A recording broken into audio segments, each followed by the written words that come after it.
여러분, 우리가 지난주 말씀을 통해 우리 인간이 얼마나 연약한 존재인지 함께 나눴죠. 여러분, 성경은 우리를 향해 질그릇과 같다라고 말합니다. 여러분, 질그릇의 특징은 떨어지면 깨지기 쉬운 특성을 가지고 있습니다.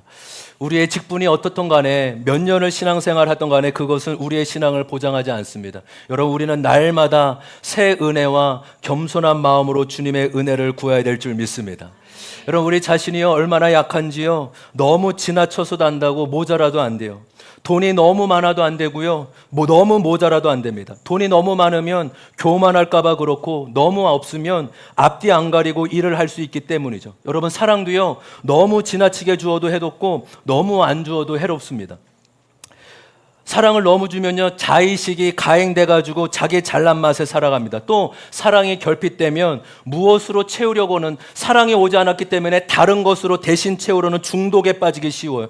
그러니까 사랑도요 어느 정도로 줘야 되는지 종잡을 수 없는 연약함을 지니고 있죠. 여러분, 자녀를 키우신 분들은 아실 거예요.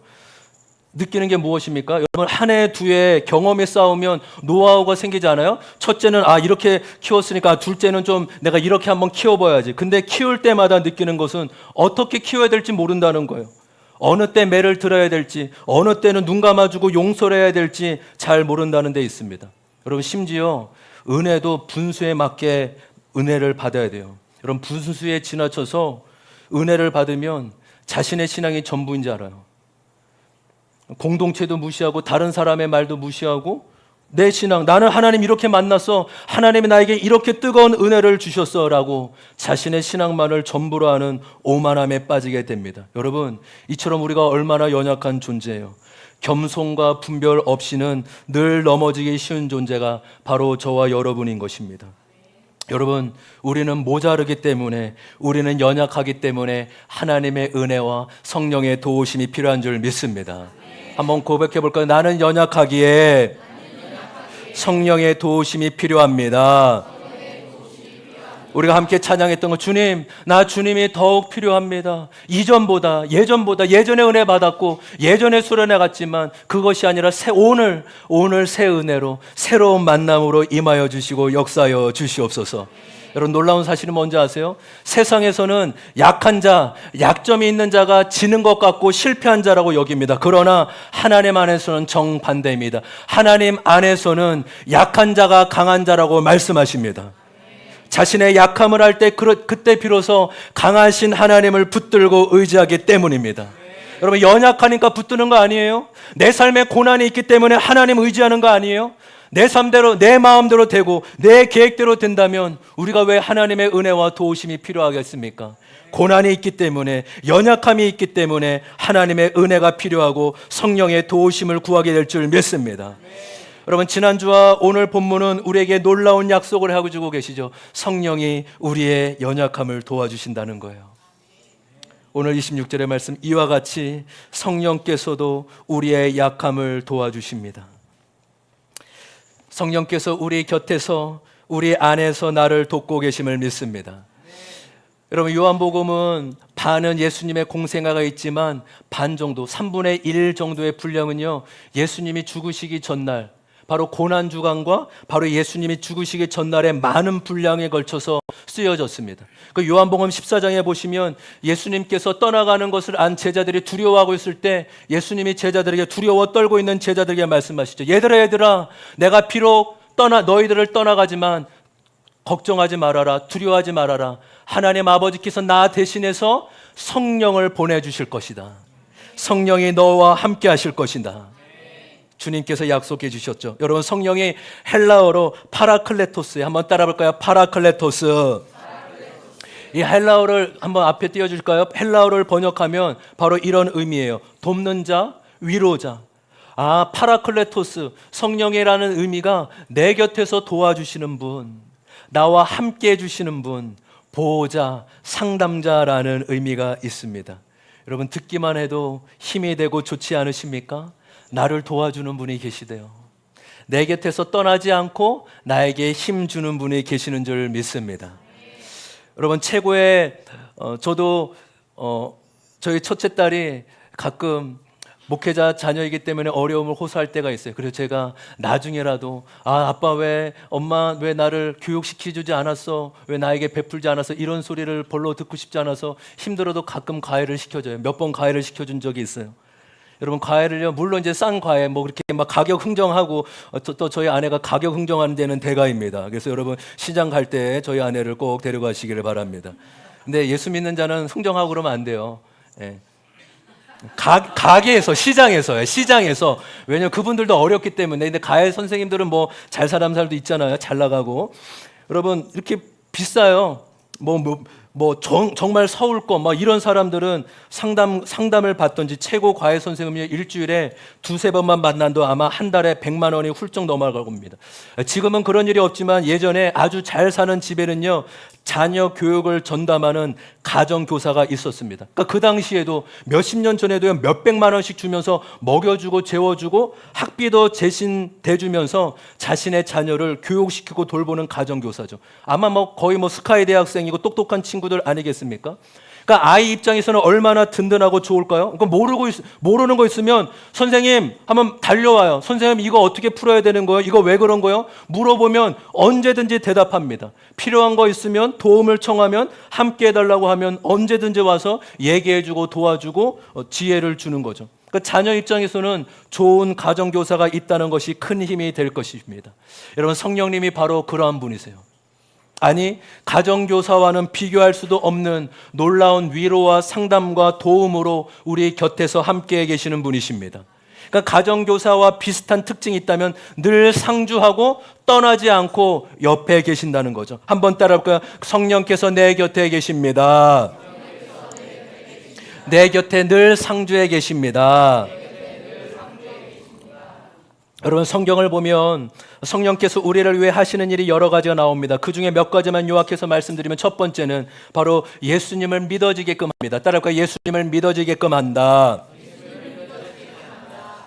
고린도전서 12장 3절에 성령이 아니고서는 누구든지 예수를 주시라 할 수 없느니라 라고 말씀하고 있습니다. 여러분 믿음은 신비해요.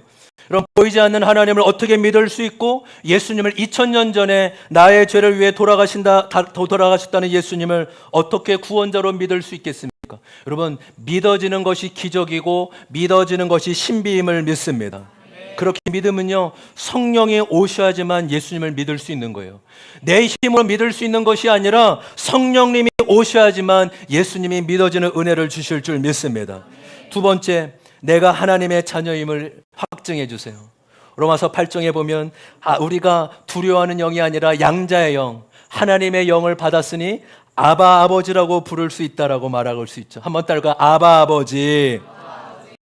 여러분 저와 여러분은 하나님을 아빠 아버지라고 부릅니다. 근데 만약 지나가는 사람에게 하나님을 아빠, 하나님 아버지라고 불러보세요라고 말한다면 아마 우리를 보고 이 돌았냐고, 당신 미치지 않았냐고 라고 하면서 손가락질을 할지도 모릅니다. 왜 그렇습니까? 성령이 아니고서는 하나님을 아버지라고 부를 수 없기 때문인 것입니다. 저와 여러분이 하나님을 아빠 아버지라고 부르게 된다면 성령이 임하셨기에 가능한 것임을 믿습니다. 세 번째, 성령님이 오셔서 나의 연약함을 도와주십니다. 지난주 말씀이고 오늘 말씀이죠. 여러분 성령님은 예수를 믿는 자 마음 안에서 떠나지 않으십니다. 그것을 성령의 내주하심이라고 하는 거예요. 따로 성령의 내주하심. 성령이 내 안에 계신다. 여러분 오늘 이 성령의 이 놀라운 역사를 듣고도 아직 전혀 믿어지지 않는 분이 계시고 전혀 아무런 가능이 없는 분을 계신다면 잘 들으십시오. 먼저 하나님을 믿어지게 달라는 은혜를 달라고 소원하기를 소망합니다. 이것이 믿어져야 돼요. 믿음은 다른 생활에 그렇구나 이런 것이 믿어지는 거지, 예수님이 나의 구원자시지 그래서 성령 내 안에 계시는 것이지, 이것이 믿어져야 하나님의 백성이고 구원을 얻은 것입니다. 그렇기 때문에 우리 함께 믿음으로 이렇게 함께 다 같이 고백해 봤으면 좋겠습니다. 주여 성령을 주셔서 믿어지게 하옵소서. 나의 영의 눈을 열어 주시옵소서. 할렐루야.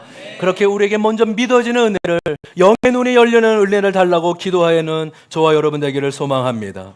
여러분 저와 여러분이 잘 아는 말씀이기에 편안하게 듣고 있지만 얼마나 놀라운 소식이에요. 여러분 성령은요 하나님이세요. 성령은 어떤 에너지나 기를 모은 게 아니에요. 뭐 돌을 닦고 음파 그 일본의 옴 진리교 이런 거 들어보셨어요? 이게 옴이 지구가 돌아가는 기운 소리라고 하잖아요. 그 옴만 하는 거예요. 하루 종일 옴 하면 지구의 기운이 나한테 온다라는 거예요. 여러분, 성령님은요 결코 에너지나 기 자체가 아니에요. 성령님은 삼위일체 하나님이심을 믿습니다. 성령님은 하나님, 성부, 성자, 성령 하나님이십니다. 이 하나님이 내 안에 들어오셨다? 여러분, 천지가 개벽할 일 아니에요. 우리 중리동 가보면 증산도 앞에 천지 개벽은 증산도에 있는 게 아니라 우리 산 증인 있잖아요. 이선영 집사님이 증산도에 20년 간부로 밑에서부터 위에까지 있었던 분이에요. 간증할 날이 있으실 거예요. 증산도에 대해서 놀라운 분이십니다. 거기에 재산을 다 뺏겼어요. 이제는 겸손하게 주님의 은혜. 그래서 이선영 집사님은요 예수 믿는 순간부터 새벽 예배를 드리신 분이에요. 얼마나 놀라워요. 예. 근데 여러분, 천지개벽은 증산도의 그 현수막이 천지개벽이 아니라 예수 믿는 자 안에 하나님이 그 마음 안에 들어오셨다라는 것이 가장 놀라운 소식임을 믿습니다. 여러분, 그래서 저와 여러분은 이미 최고의 복을 누린 자예요. 복 주세요, 복 주세요. 이미 여러분 복 받은 자임을 믿습니다. 어떤 복이요? 하나님이 내 마음에 들어오셨다는 복이에요. 한번 따라 볼까요? 하나님이 내 안에 오셨습니다. 우리의 믿음의 축복으로 서로에게도 축복해 줬으면 좋겠어요. 당신은 이미 축복받은 자입니다. 당신은 이미 축복받은 자입니다. 우리 뒤에 있는 분에게도 이렇게 당신은 복쟁이입니다. 당신은 복쟁이입니다. 예. 여러분, 저와 여러분은 복 받은 사람이라고요. 하나님이 우리 마음 안에 계신, 하나님이 성령이 내 안에 계신 최고의 복과 은혜를 받은 자입니다. 근데 여러분, 여기서 한 가지 중요한 사실은 이 놀라운 은혜를 우리가 이미 받았는데도 왜 잘 누리지 못할까요? 왜 하나님이 내 마음 안에 계신다는 진리를 잘 믿지를 못할까요? 너무 어마어마한 사실이라 실감이 나지 않기 때문에. 그래서 여러분 잘 들으십시오. 어떻게 하면 실감이 되고 더 가까이 믿을 수 있는지는 한 가지 놀라운 성경의 비결이 있어요. 바로 한 가지는 말로 시인하고 고백해야 된다는 거예요. 이 사실이 너무 어마어마하기 때문에 내 것으로 받아들이기 위해서는 계속 입으로 고백하고 시인하는 거예요. 성령님, 내 안에 오셨죠? 성령님, 내 안에 계신데 몰라봐서 죄송해요. 내가 성령님을 사랑합니다. 성령님, 저를 도와주세요. 성령님, 제가 말하길 원하셨는데 제가 말하지 못해 죄송해요. 한번 따라해볼까요? 성령님 사랑합니다. 성령님 저와 함께 해주셔서 감사합니다. 여러분, 말로 고백하지 않으면 지금 따라할 때 같이 하셔야 돼요. 왜요? 이것이 삶의 계속적인 훈련과 축적이 돼야 되는. 그래서 어느 순간에도 맞다, 고백해야지. 성령님, 제가 성령님 더 가까이 나아갑니다. 성령님을 구합니다. 왜요? 말하지 않으면, 시인하지 않으면 성령님이 내 안에 계신지 모르기 때문에요. 안 계셔서 모르는 것이 아니라 예수 믿는 자는 성령이 계시는데 안 계셔서 모르는 게 아니라 계신데 내가 말하지 않아서, 고백하지 않아서 모르는 거예요. 로마서 10장 10절입니다. 로마서 10장 10절에 놀라운 고백이죠. 사람은 마음으로 믿어서 의에 이르고 입으로 고백해서 구원에 이르게 됩니다. 여러분, 놀랍지 않습니까? 마음으로만 믿어도 구원을 받을 수 있을 텐데 왜 입으로 고백하게끔 하십니까? 왜요? 입으로 고백해야지만 그 진리가 믿어지고 그 진리가 내 것이게 되기 때문입니다. 할렐루야. 그래서 저는 이 시대가, 특별히 다음 세대 청년 청소년들이 입을 열어서 찬양하고 입을 열어서 기도하는 훈련이 너무 중요하다고 생각해요. 그래야 세상을 이길 수 있고 악한 영을 대적해서 이길 수 있음을 믿습니다. 보세요. 마음에서 입으로까지 가야 된다고요. 마음만 있으면 되는 게 아니에요. 그 마음을, 진리를 입을 열어 고백하고 시인하면 좋겠어요. 저와 여러분이 이 훈련을 잘 해나가셨으면 좋겠습니다. 그 시작이 성령님을 인정하는 훈련. 다시 한번 따라, 성령님 안에 계셨군요. 성령에게 무엇을 가르쳐 주시길 원하십니까? 여러분, 길게 고백하지 않아도 괜찮아요. 처음에는 짧게 성령님 환영합니다. 성령님 감사합니다. 성령님 내 안에 계셨군요. 그렇게 짧게 반복해서 여러 번 고백하는 것이 중요합니다. 여러분, 저와 여러분이 이 말의 고백을 통해 성령님을 멀리 느끼는 것이 아니라 실제 지금 나와 함께 계시는 성령님으로 경험되는 은혜가 있기를 소망합니다. 우리 첫 번째 적용 질문 같이 한번 읽어보겠습니다. 시작. 책은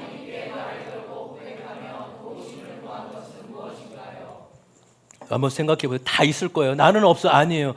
내가 최근 성령님, 하나님 도와주세요. 하나님 붙잡아 주세요라고 생각하며 또 말로 기도한 적은 언제 있는지 함께 생각하며 나눠보길 소망합니다.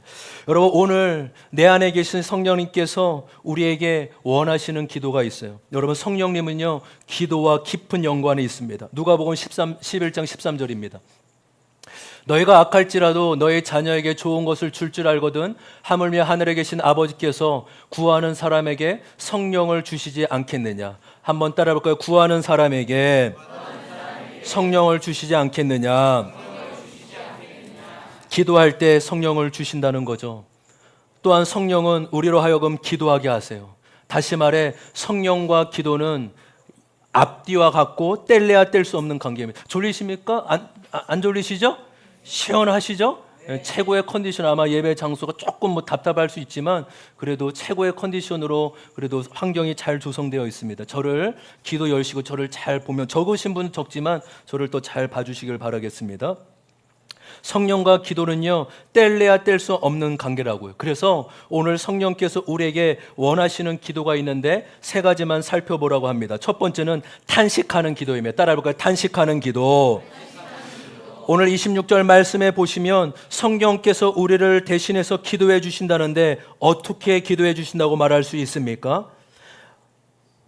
어떻게 간구해 주신대요? 26절 보세요. 성경을 보시든지 앞을 보시든지 어떻게요? 말할 수 없는 탄식으로 기도해 주신대요. 한번 말씀 보세요. 여러분, 문장을 보시면 보세요. 성령께서 친히 말할 수 없는 탄식이 꼭 있어야만 됩니까? 없어도 되는지, 말이 되는지 한번 보세요. 성령께서 우리의 약함을 도와주십니다. 우리가 어떻게 기도할지 알지 못하지만 성령께서 우리를 대신하여 간구하여 주십니다. 그럼 말이 됩니까? 되지 않습니까? 돼요, 안 돼요? 충분히 되잖아요. 그렇죠? 그러면 왜 꼭 사도 바울이 왜 성령께서 말할 수 없는 탄식이라는 단어를 넣었어야 됐을까요? 전혀 지장이 없는데도 불구하고. 그 말은 무엇을 의미합니까? 그만큼 내 안에서 성령께서 안타까운 마음으로 나를 위해 간구하고 계신다는 사실입니다.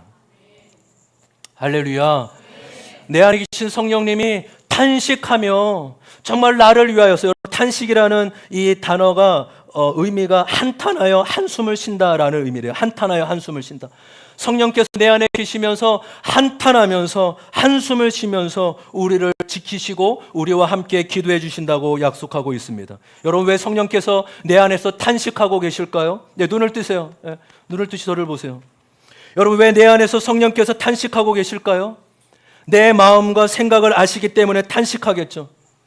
주님이 내 마음을 아시기에 웃고 계시고 즐거워하실까요? 여러분, 어떠실 것 같아요? 성령께서 내 마음과 생각을 아시기 때문에 웃고 즐거워하실 것 같으십니까? 탄식하고 계실 것 같습니까? 어떨 것 같으세요? 예.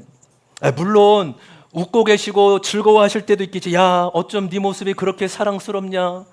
난 네 모습이 참 가상하다. 너의 말과 섬김이 참 보기에도 아름답구나. 이렇게 웃으면서 즐거워하실 때도 성령이 분명히 있으시겠죠. 그러나 어떻겠습니까? 내 안에 계신 성령께서 즐거워하실 때도 분명히 있으시겠지만 탄식하고 안타까울 땐가 얼마나 많으시겠어요. 이번 주에 목장 모임을 하는데 한 지체가 이렇게 나누는 거예요. 언제 우나요? 언제 하나님 앞에 우나요? 이런 적용 질문 아니겠습니까? 저는 예배 드리고 기도할 때 하나님이 저의 죄를 깨닫게 하고 내가 깊은 죄인임을 알게 할 때마다 눈물이 나요. 울게 돼요. 이렇게 고백하더라고요. 그 고백을 듣는데 너무 마음에 이렇게 짠한 마음이 있어서 맞아. 우리가 나 같은 자, 정말로 은혜 받을 자격이 없는 자를 붙잡아 주시고 여전히 지금 이 자리에 불러주신 것이 은혜구나. 나의 죄를 보게 하시고 나의 죄인임에도 불구하고 나를 불러주시고 구원하신 은혜를 생각할 때마다 그렇게 구원의 은혜, 구원의 눈물이 나는 저와 여러분 되기를 소망합니다. 성령께서 이렇게 우리 안에 탄식하며, 야, 너 사랑하며 살아야 되지 않니? 너 용서하며 살아야 되지 않겠어? 야, 너 거룩하게 살아야지. 내가 거룩한 영인데 네가 거룩이 아니라 죄를 사랑하면 어떡하니? 아마 여러분 때로는 우리가 죄 가운데 있을 때 성령께서 아이고 나 죽겠다 나 죽겠다, 내가 작아지고 숨을 못 쉬겠다, 나 좀 살려다오, 아마 탄식하고 외칠 때가 얼마나 많았겠어요. 여러분, 다른 사람은 몰라도 성령님은 아시잖아요. 저와 여러분이 다른 사람은 때로는 숨길 수는 있어도 내 안에 계신 성령님께는 숨길 게 아무것도 없지 않습니까? 근데 여러분, 더 놀라운 사실, 더 끔찍한 사실이 뭔지 아세요? 성령님은 나를 절대로 떠나실 수가 없다라는 거예요. 죄를 지어도 그분은 떠나지 않으세요. 스토커예요. 성령님은 여러분 강박증이 있어요. 스토커. 절대 떠나지 않습니다. 우리가 죄를 품고 죄를 지으며 성령의 힘을 잃고 소멸하지만 결코 떠나지는 않으십니다. 할렐루야. 아멘 합시다. 아멘. 성령이, 우리가 죄에 넘어지면 성령님이 힘을 잃지만 떠나지는 않으신다고. 왜요? 어떤 일이 있어도 떠나지 않으세요. 물론 저와 여러분이 나는 예수를 몰라요, 나는 예수를 부인해, 그러면 성령이 안 계시고 성령이 떠날 수 있지만 그렇지 않는 이상, 예수를 믿는 이상 성령님은 우리를 결코 떠나지 않음을 믿습니다. 우리 안에 탄식하고 계시는 성령님을 느끼십니까? 내 안에 나를 위하여서 끊임없이 탄식하고, 얘야 그러면 안 되잖아, 너 거기서 돌아와야 되잖아, 그 마음을 품으면 안 되잖아, 이렇게 탄식하고 계시는 성령님을 느끼십니까? 여러분, 저와 여러분이 나를 위해 탄식하는 성령님과 함께 나도 탄식하는 기도를 드려야 될 줄 믿습니다. 여러분, 시편에 보면요, 시편이 150편이나 되지 않습니까? 수많은 시가요, 물론 춤을 추면서 노래를 하고 정말로 기쁘게 노래를 하지만 대부분의 많은 시편은 탄식시예요. 하나님, 내가 이렇습니다. 주님, 나를 도와주십시오. 내가 죽을 위에 처해 있습니다. 내가 고난을 당하고 있습니다. 주님, 나를 놓지 말아 주십시오. 나를 붙잡아 주시옵소서라고 시편의 대부분은 탄식시로 이루어져 있다라는 것입니다. 여러분, 저와 여러분이 무감각보다 탄식이 나요. 위선보다 탄식이 나음을 믿습니다. 마음에서 우러나는 탄식, 주님, 나의 고난 때문에 탄식하고, 나의 죄 때문에 탄식하고, 나의 사랑 없는 것 때문에 탄식하는 은혜가 있기를 소망합니다. 여러분, 사람은요, 기도할 때 여러분 표정, 여러분 기도할 때 어떻게 기도하세요? 이렇게 웃으면서 사랑의 하나님 감사, 이렇게 합니까? 대부분 저도 여기 하고 막 여기가 주름이요, 물론 이게 기도로서만 하는 건 아니지만 그래도 기도할 때 보통 이렇잖아요. 한번 사진 한번 보세요. 사진, 예. 여러분, 이게 기도의 오리지널 표정이에요. 이렇게 귀여운 아이도 인상을 쓰며 기도해요. 한번 넘겨볼까요? 예. 무슨 기도예요 지금? 식사 기도잖아요. 밥 먹기 전에. 그런데도 얼마나 즐거운 기도인데도, 밥 앞에도 이렇게, 마지막 사진 보세요. 치킨 앞에 목숨을 걸고 감사하다고, 치킨 먹기 전에도 이렇게 감사 기도를 드리는데 진심이 묻어나오지 않습니까? 여러분, 웃을 때야 보통 안면 근육이 17개 정도의 근육이 움직이는데 찡그리면, 인상을 쓰면 43개의 근육이 움직인다고 합니다. 여러분, 탄식 기도하면 우리의 얼굴의 근육이 살아날 줄 믿습니다. 여러분, 우리가 기도하면 인상 쓰는 게 아니라, 그렇구나, 내 안에 계신 성령님과 함께 탄식할, 주님, 내가 돌이켜야 됩니다. 내가 주님 앞에 내 죄 때문에, 내 마음 때문에 탄식합니다.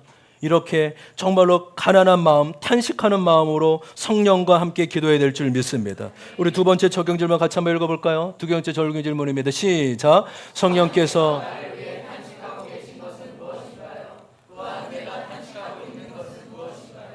여러분, 두 번째로 성령께서 원하시는 기도가 있다면 마음을 나누는 기도입니다. 따라할 거예요. 마음을 나누는 기도.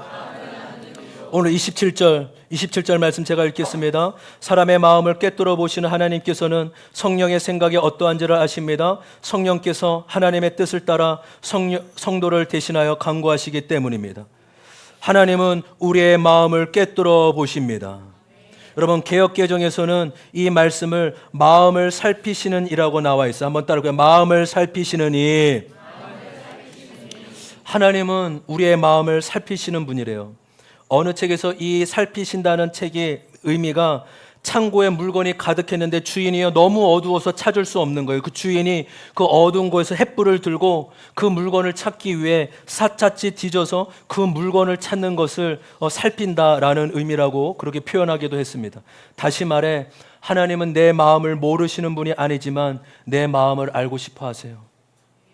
너의 마음이 어떠니?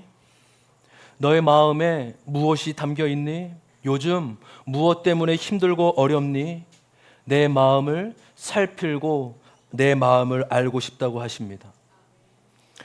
여러분, 하나님이 인간 죄범한 아담에게 처음으로 찾아오셔서 가장 먼저 하신 말씀이 무엇입니까? 아담아, 내가 어디 있느냐라는 거예요.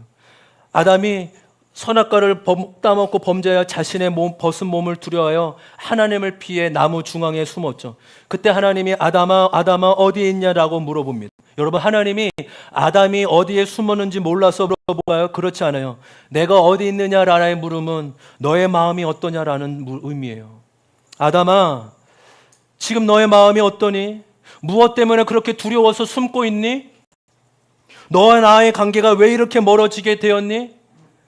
아담의 마음을 물어보시는 겁니다. 여러분, 마음을 나눠야지 서로 알아가고 사귀는 거예요. 신앙생활은 일주일에 한 번 예배 드리는 것이 아니에요. 신앙생활은 하나님과 우리의 마음을 나눔으로 사귐이 있고 하나님이 어떠한 분인지 알아가는 것이 신앙생활임을 믿습니다. 마음을 나누지 않으면요, 가까워질 수 없어요. 우리의 기도가 하나님 주시옵소서, 하나님 해 주시옵소서가 아니라 주님, 제 마음이 이래요. 주님, 내 마음이 이런데 내가 주님께 어떻게 나아가야 됩니까? 내 마음을 나누는 은혜가 있기를 소망합니다. 마음을 나누는 것은요, 다른 말로 감정을 나누는 것 같아요. 여러분, 기도할 때 얼마나 여러분의 감정을 나누십니까? 하나님 앞에. 이 부분은 수련회 때 아마 깊이 마음을 나누는 것, 하나님 앞에 감정을 나누는 것이 무엇인지 깊이 다뤄질 것입니다. 저에게도 사역하며 수많은 사역자들과 목회자들을 만났습니다. 신학교 때부터 동기들, 또 필리핀의 선교사님들, 또 예수전도단, 또 제자들교회 출신들, 아마 한 100여 명, 200여 명의 참 다양한 사역자들과 만났죠. 그런데 그들과 지금도 연락하며 만나고 있을까요? 그렇지 않아요. 사역만 같이 했던 사역자들은요, 시간이 지나면 잊혀지게 멀게 되더라. 그런데 마음을 함께 나눴던 사역자들, 함께 커피숍도 가고 함께 때로는 싸우기도 하고 때로는 함께 어려운 얘기도 하면서 지지고 볶아했던 사역자들, 야 너랑 나랑 너무 안 맞는다, 야 그건 그렇게 해야지 왜 안 맞냐, 때로는 제가 울게 한 사역자도 있어요. 그런데 그 친구들이 여전히 연락도 오고 저도 그 친구들이 생각나는 거예요. 또 목회자도 똑같습니다. 아 그렇구나. 사람이 일로 만나면요, 관계가 이어지지 않습니다. 마음을 나누고 마음을 사귀어야지 진정한 사귐이 깊어질 줄 믿습니다. 여러분 어떠세요? 하나님과 마음을 나누는 기도하고 계십니까? 하나님, 제 마음이 이래요. 괜찮은 척 했지만 힘이 드네요. 내가 맡겨진 일을 잘 해낼 수 있을지 두렵고 떨리네요. 여러분, 성령이 원하시는 기도는 마음을 나누는 기도입니다. 마음을 생각으로만 말고 말로 해보세요. 하나님, 내 마음이 이래요. 내 마음을 아시지요? 이찬수 목사님이 쓰신 아이덴티티라는 책에 나오는 예화요. 아는 목사님이 실제로 겪은 이야기를 책의 예화로 쓰셨습니다. 한 목사님이 발인 예배가 새벽에 있어서 장례식을 새벽 아침 일찍 가는데 원효대교를 지나가고 있는데 깜짝 놀랐습니다. 어떤 정신 나간 남자 하나가 시커먼 옷을 입고 차 앞을 가로질면서 달려가고 있는 거예요. 깜짝 놀라서. 여러분, 밤에는 이 검은색 옷이 잘 보이지 않지 않습니까? 식별이 안 되는데 잘못하다가 그 목사님 차에 치일 뻔한 거죠. 그래서 열도 받고 속으로 저 미친놈 다 있네, 이렇게 여러분 목회자도 욕해요. 예, 이렇게 이해해 주시기 바랍니다. 그렇게 욕을 했는데 천천히 힘들어서 놀래서 천천히 가다 보니까 그 미친놈이라고 했던 사람이 자기 교회 부목사인 거예요. 그 부목사가 새벽에 검정 양복을 입고 가방을 들고 뛰어가는 겁니다. 그래서 그 목사님이 차를 세우고 나서 얼마나 화가 났겠어요. 야, 너 죽으려고 환장했냐? 너 지금 뭐 하는 거냐고, 이 새벽에. 왜 정신없어 그러냐? 한참 뭐라고 했답니다. 근데 그 부목사님도 이 담임 목사님이 나타나서 얼마나 당황했겠어요. 그런데 그 부목사님이 하는 말이 최근에 2살 된 자기 아들이 간암 판정을 받았다는 거예요. 근데 지금 간이식 수술을 당연히 아빠인 자기가 해줘야 되는데 검사를 해보니까 지방간 수치가 높아서 이식이 안 된다는 거예요. 이때부터 이 젊은 목회자가 무엇을 결심했느냐 하면 신방을 하던 사역을 하던 또 어디를 가던 장례식을 가던 뭐든 상관없이 무조건 뛰기로 했다라는 거예요. 지금 이 검은 양복 입고 장례식을 뛰어가다가 이런 일이 일어난 거죠. 여러분 그 아버지의 마음이 어떻겠어요? 둘째 아들, 2살밖에 안 된 둘째 아들을 생각하며 이 새벽에 검은 양복을 입고 장례식장에 뛰어가는 아버지 심정이 어떻겠습니까? 아버지에겐 둘째 아들을 살리는 생각밖에 없겠죠. 살릴 수만 있다면 체면이고 뭐고 내가 뭐 그 새벽에 차에 치이는 것 상관없이 어떻게든 감당하겠다는 것이 아버지의 마음 아니겠어요? 여러분, 신앙생활이 뭐예요? 뭐 우리가 헌금 생활하고 예배 나와서 일주일에 한두 번 나와서 예배 드리는 그게 신앙생활입니까? 그렇지 않아요. 신앙생활인 건 하나님을 알아가고 하나님을 만나며 나아가는 것이에요. 하나님을 알아간다는 건 하나님 아버지의 마음, 하나님의 마음이 어떠한지 알아가는 거예요. 성경 묵상이 단지 묵상 문자적인 의미가 아니라 이 말씀에 담긴 하나님의 마음이 이렇구나.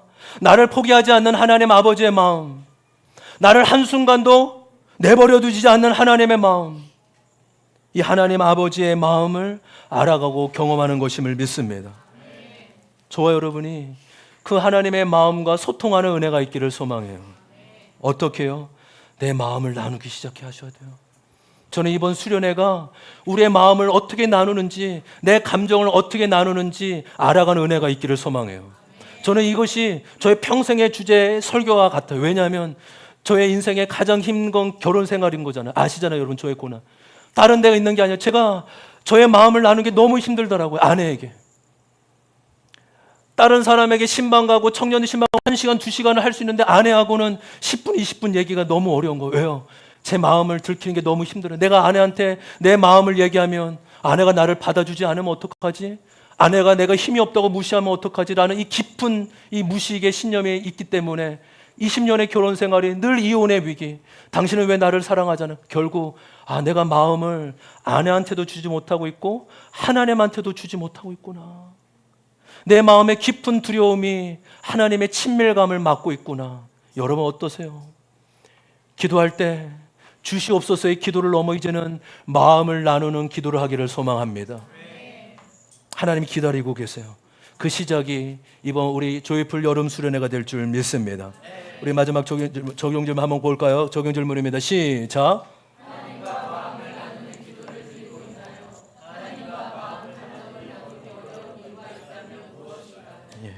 마지막 세 번째로 성령께서 원하시는 기도는 성령 안에서 항상 기도하는 것입니다. 한번 따라 봅시다. 성령 안에서 항상 기도하는 것. 오늘 26절, 27절 본문에 보면 성령은 내 곁에서 내 안에서 떠나지 아니하시고 늘 언제나 나를 위해 대신 간구하여 계시고 주십니다. 그렇게 우리 또한 성령 안에서 항상 기도해야 돼요. 에베소서 6장 18절 말씀이에요. 우리 한번 같이 한번 읽어볼까요? 시작. 온갖 기도와 간구로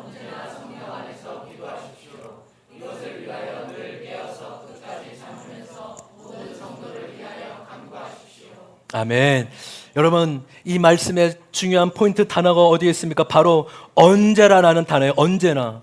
좋은 상황이든 좋지 않던 상황이든 어떤 상황에서도 언제나 성령 안에서 기도하라고 말씀하십니다. 삶 가운데 순간순간 성령 안에서. 여러분 찬송가 주 안에 있는 나에게 우리 악보 있죠? 여러분 보세요. 찬송 가사가 얼마나 은혜롭습니까? 주 안에 있는 나에게 딴 근심이 있으랴. 근심이 없는 사람이 어디 있겠어요? 그러나 주 안에 있을 때 내 근심이 점점 작아지고 사라지게 될 줄 믿습니다. 또 2절에 두려움. 주님 나는 두려움과 불안이 많지만 그 두려움이 기도가 되어 이 한숨이 기도가 되어 노래가 됩니다. 그 4절에 보세요. 3절에 내 궁핍함을 아시고 궁핍함이 있기 때문에 성령 안에서 기도할 때 성령이 충만함으로 채워주실 줄 믿습니다. 여러분 이러한 삶의 비결은 어디에 있습니까? 바로 후렴에 있는 거 아니에요? 주님을 찬송하면서 할렐루야 할렐루야 내 앞길 멀고 험해도 나 주님만 따라가리. 바로 이런 어떤 상황 속에서도 감사와 만족은 늘 성령 안에서 따라가며 거하는 것임을 믿습니다. 여러분, 삶의 순간순간 성령 안에서 기도하십시오. 아침에 일어나서 아이 힘들어가 아니라 주여 오늘도 새날을 주셔서 감사합니다 고백하길 원해요. 한번 따라가 주여 새날을 주셔서 감사합니다. 여러분, 아침에 머리를 감을 때도 막 감지 말고 주여 보혈로 내 머리를 씻어주시고 정결케 하여 주옵소서. 또 이빨을 닦으며 주여 내 입의 세균을 다 없애주시고 황금 이빨이 되게 하여 주시옵소서. 영업하는 분들 필요한 거 아니에요? 황금 이빨, 사람의 마음을 녹이는 이빨. 왜요? 생명 살리기 위해. 우리 이빨 닦으면서 한번 해볼까요? 따라해보세요. 생각나게끔 내일 생각나. 이빨 닦 주여 하세요. 주여 살리는 입술이 되게 하여 주옵소서. 주여 상큼한 입술이 되게 하여 주옵소서. 생각나게끔 하는 거예요. 내일 아침 머리감. 맞아, 목사님 어제 설교에 순간순간 성령 안에 기도하라 했지. 주님 황금 이빨. 예. 한 명 전도. 주님 영업 오늘 한 명 영업. 이렇게. 여러분, 차 안은 우리가 하나님과 홀로 1대1로 만나기 기도하기 얼마나 좋은 장소예요. 찬양하고 방언을 하고. 저는 우리 귀한 성도들이 차 안에서 찬양하고 기도할 때 방언을 받는 은혜가 있었으면 좋겠어요. 정신없이 주님 높여들고 찬양할 때 내 입술에서 나도 모르는 말이 나오는 방언. 차 안에 주님 내가 오늘 맡겨진 일이 있는데 지혜와 힘 주셔서 잘 감당하게 하옵소서. 저는 내일 신학교 동계 모임을 갑니다. 1년에 한 번 모이게 되는데 이번에는 이 침심대 앞에 하늘정원교회라는 곳에 모여요. 나름 대전에서는 감리교회에서는 큰 교회입니다. 거기서 모이는 이유는 제 동기가 서울에서 부교역자로 있다가 이 하늘정원교회 담임자로 청비되어 왔습니다. 기도하는 이유가 있어요. 주님 내일 만날 때 배 아픈 게 아니라 축복하는 만남으로 만나게 하여 주옵소서. 저의 본성은 배 아픈 거지만 성령께서 저의 마음을 주관하셔서 동기들을 기쁘게 보고 축복하는 마음으로 2살밖에 형이 아니지만 넓은 마음으로 큰 교회 작은 교회 상관없이 다 품고 기쁘게 보게 해달라고 기도하고 있습니다. 왜 기도해요? 왜 기도해야 돼요? 슬슬 배 아픈 게 올라오니까요. 가벼운 유머예요. 이런 거는 큰 게 아니기 때문에 이런 어려움들은 얼마든지 같이 함께 이겨낼 수 있지 않습니까? 여러분, 매 순간 저와 여러분의 성령 안에서 기도하는 게 필요해요. 성령이 나를 위해 대신해 기도해 주신대요. 이제는 우리가 성령과 함께 기도해 나가야 될 줄 믿습니다. 우리 대안학교 다니는 친구들이 하루에 30분씩 2번 1시간 기도해요. 우리 친구들이 기도의 용사예요. 우리 친구들 기도하면서 꼭 믿고 기도해서 하나님이 이 10대 때 공부해야 될 거 많고 해야 될 거 많은데 하루에 1시간씩 기도하는 거 하나님이 기억하고 받는다는 걸 믿고 기도하셔야 돼요. 채연아 알았지? 맞아. 하나님 나 이 청소년 10대 때 하루에 1시간 기도하는데 하나님이 이것이 인생의 축적이 되고 하나님 분명히 일하실 거야 라고 믿음으로 기쁘게 기도하는 은혜가 있기를 소망합니다. 하나님은 우리의 기도 가운데 응답하시고 역사하세요. 말씀을 정리합니다. 여러분, 내 안에 계신 성령님은 결코 떠나지 않으세요. 나를 고아로 납두고 떠나는 분이 아니십니다. 그분은 마음에 관심이 있어 하세요. 너의 마음이 어떠니? 무엇 때문에 두렵고 불안하니? 왜 네가 내가 아니라 다른 것을 찾고 구하고 있니? 그런 마음을 알고 듣고 싶어하는 분이 우리 성령 하나님이십니다. 그리고 이제는 그 마음을 말로 고백하고 말로 얘기하는 은혜로 이제는 나아가셔야 됩니다. 왜요? 그래야지 성령이 내 안에 계심을 믿어지고 경험되어지기 때문입니다. 여러분, 저와 여러분이 3가지 탄식하는 기도, 성령이 원하시는 기도가 탄식하는 기도, 또 2번째 또 마음을 나누는 기도, 3번째 성령 안에서 항상 기도하는 거. 이 기도를 한 주간 순간순간 떠올리며 찬양과 기도로 나아가는 은혜가 있으면 좋을 것 같습니다. 우리 다 같이